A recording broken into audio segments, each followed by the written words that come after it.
Ya alhamdulillah sih sekarang ini ponakan kami sedang dekat dengan Kaisang ya Pak, Kaisang Pangarep, keluarga besar kami juga sudah banyak berbicara tentang itu. Namun kita tetap berdoa agar masalah ini tidak menjadi mudorot ya, karena ini kan baru kabar burung. Kami sebagai pihak keluarga juga menanggapi ini. Saya juga sudah koordinasi dengan paman-paman Kaisang yang lain seperti Dr. Haji Gojali dari Donggo sana, abang-abangnya dari Bang Tasrif, orang tuanya Haji Gojali, orang tuanya Nadia. Mereka juga berbicara, udah saya saja yang mewakili untuk berbicara ketika ada pertanyaan-pertanyaan. Kami juga ingin meluruskan, saat ini keluarga kami ingin meluruskan permasalahan-permasalahan bahwa ponakan kami ada beberapa kali lah ya diduga dibully oleh orang tua dari mantan pacarnya Dek Kaisang ini. Kami dari keluarga sih sebenarnya siapapun jodohnya silakan saja, itu kan dari Allah Subhanahu Wa Taala ya. Namun ketika ada kait-kaitkannya lagi dengan urusan yang lain, apalagi keluarga kami dilecehkan, kami juga akan angkat bicara nantinya.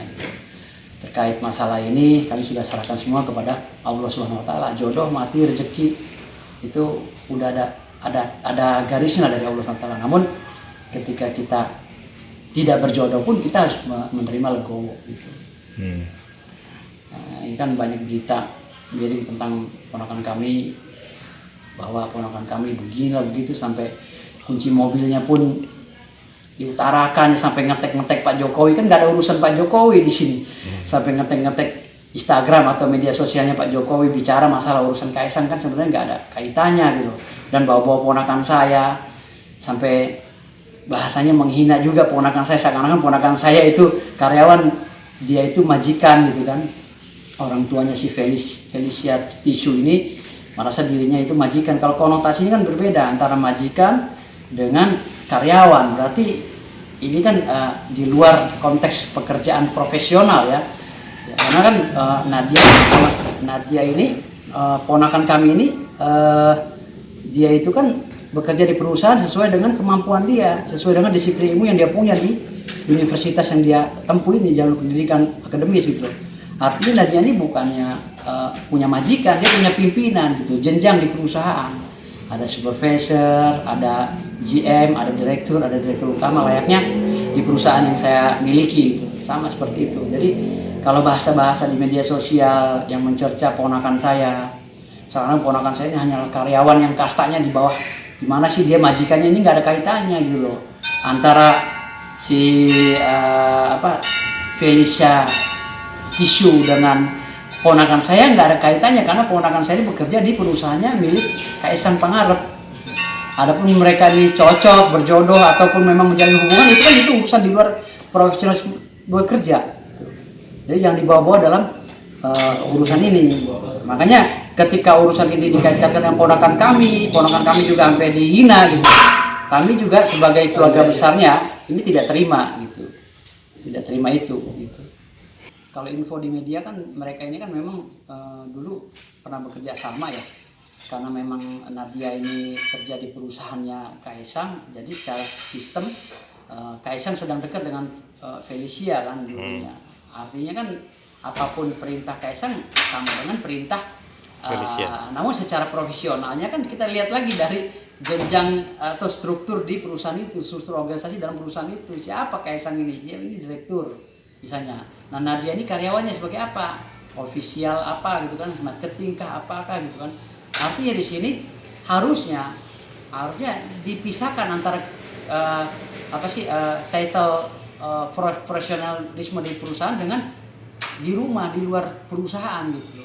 Kalau bicara masalah balikin tuh kunci mobil saya, balikin mobil anak saya misalnya, terus dia itu hanyalah karyawan ya kan, saya ini majikannya, ini kayak gimana ya gitu.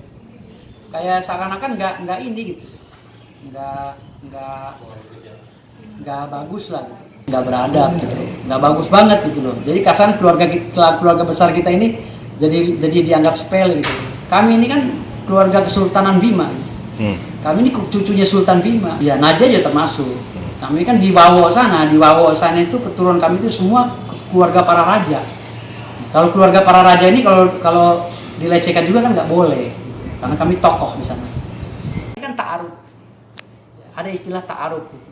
Ya mudah-mudahan sih dengan kedekatannya Nadia dengan Kaisang ini menjadi ta'aruf dalam Muslim. Contoh-contoh kami sebagai umat Muslim ini menjadi satu ta'aruf ya, suatu perjalanan ta'aruf yang ada batasnya sesuai dengan sunnah Rasul. Ta'aruf itu 3 bulan sampai 6 bulan gitu. Ya mudah-mudahan diangkat 3 bulan 6 bulan ini Nadia dengan Kaisang harus mempunyai keputusan, jangan lama-lama nanti timbulnya kejatuhnya ada perjinahan atau apa gitu. Kalau memang bisa nikah lah, kita keluarga besar kok, kenapa takut? Saya bisa panggil jutaan manusia Bima kok di istana presiden untuk menghadiri pernikahannya kalau memang dibutuhkan. Ya makanya itu yang saya bilang tadi, sangat disayangkan gitu kalau seandainya keponakan kami ini dikait-kaitkan dengan urusan mereka kan di luar konteks itu. Ada ruang-ruang tersendiri antara Felicia Tisu dengan ponakan saya. Ponakan saya kan tugasnya sebagai profesionalisme gitu, pekerja yang ada di perusahaan Kaisang. Lantas si bosnya naksir misalnya sama ponakan saya itu kan jadi itu urusan internal mereka, tidak ada kaitan dengan urusan itu. Lantas kalau seandainya pun Felicia Tisu putus dengan Kaisang, itu kan tidak ada urusan kami juga, kami nggak masuk dalam konteks itu gitu. Mungkin Nadia pun seperti itu. Gitu. Sebenarnya menurut saya nggak etis itu loh, karena seorang presiden dikait-kaitkan dengan urusan rumah tangga atau hubungan anak ya kan lucu, sampai ngetek masalah Kaisang lah dulu waktu susah. Kaisang tuh kapan susahnya saya tanya? Di 2019 2020 saat ini Kaisang itu udah jadi anaknya wali kota, anaknya pengusaha kayu kan, anaknya presiden, anaknya gubernur, kapan susahnya gitu. Jadi kalau ibunya Felicia Tisu ini berbicara bahwa Kaisang waktu susahnya di Singapura sama anak saya gini, kapan susahnya? Ini secara ini analogi saya gitu loh. Artinya di sini kapan susahnya sih Kaisang gitu loh, kok bilang susah, sampai semobil-mobil aja disebut di media sosial gitu kan, balikin mobil saya begini karena kan Kaisang itu nggak bisa beli mobil kan. Menurut saya nggak pantas lah.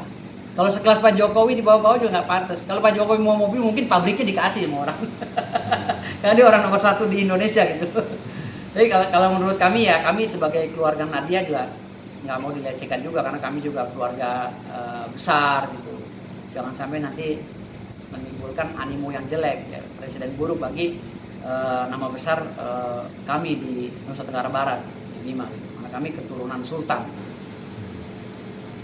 Nanti itu kan akan kami bahas lagi setelah nanti setelah wawancara ini kan mungkin ada tanggapan dari keluarga Felicia. Ya, kita lihat dulu nanti. Selama ini masih belum berat penghinaannya, kami masih diam aja. Tapi kalau udah masuk ke substansinya, jadi kita tidak tinggal diam juga. Namun saya tidak bergerak sendiri.